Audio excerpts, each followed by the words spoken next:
শেখার চেষ্টা করছি আস্তে আস্তে। আমি আগে কখনো বাঁশখালীতে আসি নাই, আস্তে আস্তে শিখে যাব।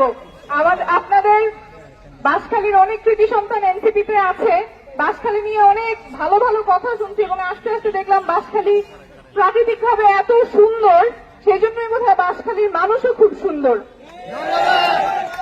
একটু আগেই স্বাগত ভূষা মিশমা আপা বলছিলেন যে আপনারা কিভাবে জুলাই আগস্টের সামনে থেকে প্রতিবাদ করেছেন, যুদ্ধে সামিল হয়েছেন। আমাদের যুদ্ধ শেষ হয় নাই, যুদ্ধ অনেক বাকি। আমরা আজকে আসছি এনসিপি থেকে, এনসিপি নতুন একটা দল, আমরা সবে শুরু করছি, কিন্তু আমাদের স্বপ্ন অনেক বড়। আমাদের দেশটা যে পচা ব্যবস্থার মধ্যে ছিল সেই ব্যবস্থা আমরা রাখতে চাই না, যেখানে দেশের নাগরিক রাষ্ট্র ব্যবস্থা হাজার হাজার নাগরিককে আহত করতেছে, যেখানে নিজের নাগরিক অন্ধ হয়ে যাচ্ছে, পঙ্গু হচ্ছে রাষ্ট্র ব্যবস্থার কারণে, সেই ব্যবস্থায় আমরা আর ফেরত যেতে চাই না। আমরা চাই যে কোনো সাধারণ নাগরিক ন্যায্য বিচার পাবে, কোন দলীয় বিবেচনায় তার বিচার কার্য ব্যাহত হবে না।